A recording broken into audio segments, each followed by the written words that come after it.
Matt's going to take us over the hill. We're going to drop down into Trenton.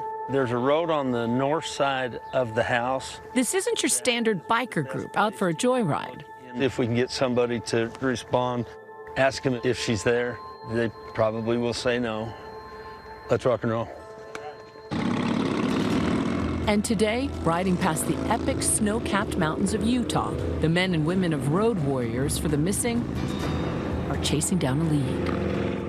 Looking for 17-year-old Alintra Fisher, who hasn't been seen for over a year and a half.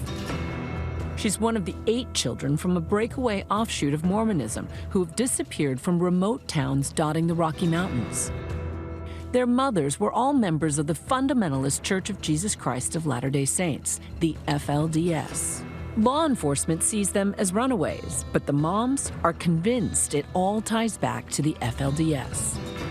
Because these children believe that the mothers are evil, they are going to do everything that the FLDS tells them to do. Known for their bouffant hairdos, prairie dresses, large families with multiple sister wives, but most of all, for polygamy. The sect infamously led by now imprisoned, convicted pedophile Warren Jeffs. Frustrated by the lack of progress, these mothers of the missing are now working with these bikers to find their children. Everyone believes the outside world is pure evil. And who they fear ran back to the church they fought so hard to escape. Salam's absence has left a void that no words can fully capture. It's an unlikely pairing, these tough-looking bikers and these women who were told all their lives to keep sweet. People have seen her in a certain area. We have had surveillance there thanks to the Road Warriors. Elizabeth Roundy is Alintra Fisher's mother. She disappeared at 16 from her mom's Idaho home on New Year's Day, 2023. It's just been very sad. I would never have expected to work with the motorcycle crew, but they've been very decent and very respectful. Not a day goes by that Elizabeth doesn't ache for her missing daughter. It's been a very frustrating situation to me with the law enforcement.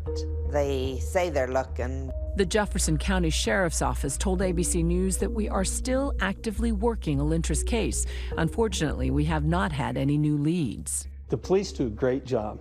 They've got a whole city to watch. While they're watching after a city, we're looking for a specific child. Tanya Toole runs a nonprofit, Holding Out Help, that helps FLDS members leave the sect. The Road Warriors have been working this case for many months now. She found these bikers on the internet and put them in touch with the mothers. They're just good old boys that ride motorcycles and really care about children and have done great work in their past. The FLDS cases are different because they're people who are doing something because they believe in it. They believe that what they're doing is right and what we're doing is wrong in these cases. The FLDS community is very reserved. They keep to themselves and are very private. In trying to locate a specific individual, it's challenging because they don't want to provide information unless they have to. Alan Robbins is a constable and police officer at a local university, but in his free time, he's a private investigator helping the Road Warriors. This isn't the first time he's dealt with the FLDS. He tracked down members associated with Warren Jeffs in what was then the epicenter of the FLDS, in Hilldale, Utah. My main interaction prior was down in Hilldale. My main efforts down there were to locate certain individuals and get them served. People moved houses there, so they weren't at the house they were a few months ago, and so it was challenging to find the correct address and find the people to get them that notification. The network we're up against is big. It's expansive. They've got a lot of places to go. They've got a lot of places where they can put these kids that are making it difficult to find. We're traveling in pairs. Okay. We'll find them. The volunteers door-knocking at least a dozen homes in areas where Alintra is believed to have been seen in the past. The boots on the ground is gathering information that we feed back to the private investigators. Things had been quiet, but then, outside of Provo, Utah, a neighborhood dog on high alert after the motorcycles rolled in. At one home, a woman answered, saw Alintra's missing poster and said, "I claim her as my granddaughter." Then shuts the door. Did we hit neighbors with fire? Yes. Did you get these houses? Nobody would answer. According to the police report, the self-proclaimed grandmother then called the police. So keep in mind when you roll up like this, that's going to scare the people, right? So which house is it again? Authorities checked in on the woman. Hello. Hi. How you doing? I'm doing fine. If she shows up in this area, I want to see her. Rose Lane is the mother of one of Elizabeth Browndee's former sister wives. In the FLDS world, she's considered a grandmother to Alintra. All right, well, you have a wonderful day. All right, thank you.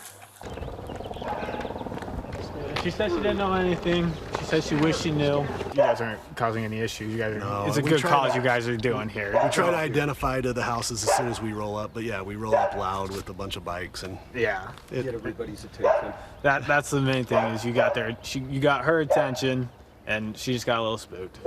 After an entire day of searching, Alintra is still missing. And so are all the other FLDS kids, one as young as 13. These children are living under a state of fear, and they know they have to remain in the FLDS in order to be able to be in the presence of God someday. And so it's really heartbreaking on how the community really divides the families overall. Pass and park correct. Tanya has long worked with women who've left the FLDS and has been working with these moms since their children disappeared. It's an extreme religious group that originally is based out of Utah and Arizona, but it's expanding through the United States now. One of the moms Tanya helped, Lorraine Jessup, who left the FLDS in 2020, leaving her underage children behind with her sister wife. She says getting her own kids to reject the religion and the only life they'd ever known was difficult. They've been taught that I am an apostate and that I should be treated severely and that they should have nothing to do with an apostate. Even if they love their mother. They're being asked to set aside their love for their mother. In 2023, Lorraine tried to go back and retrieve her underage children from her sister wife's home. The kids resisted, and police were brought in to keep the peace. If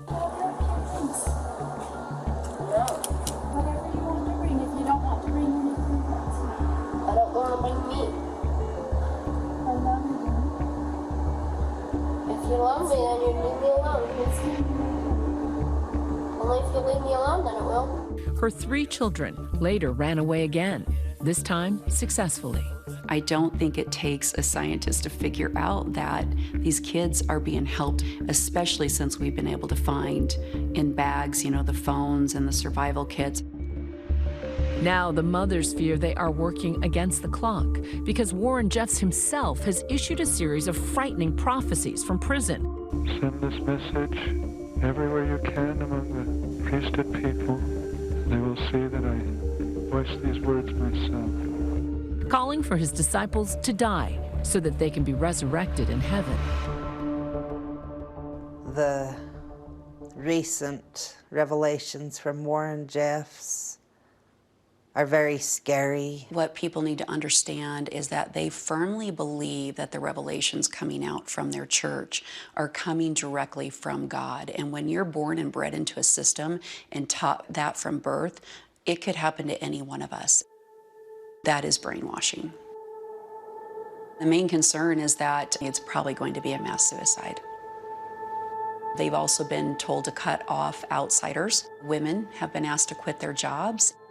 In 2022, Jeff's also calling for all children of former FLDS members to come back into the fold. They have a chance of salvation at the end of the day. Their alternative is hell. What would you pick? My daughter Elentra has been missing now for 16 months. Though answers eluded them on this day, I miss her every day and pray for her. The search continues. I need to believe you are watching and waiting for me. I love you, son. It's never too late to call me. I'll always be here. Love cannot be defined by church walls, by mountain ranges, skies, or even the endless sea. A continuous flood of love pours from a mother's heart, and no amount of fear can pull that love apart. Breakaway!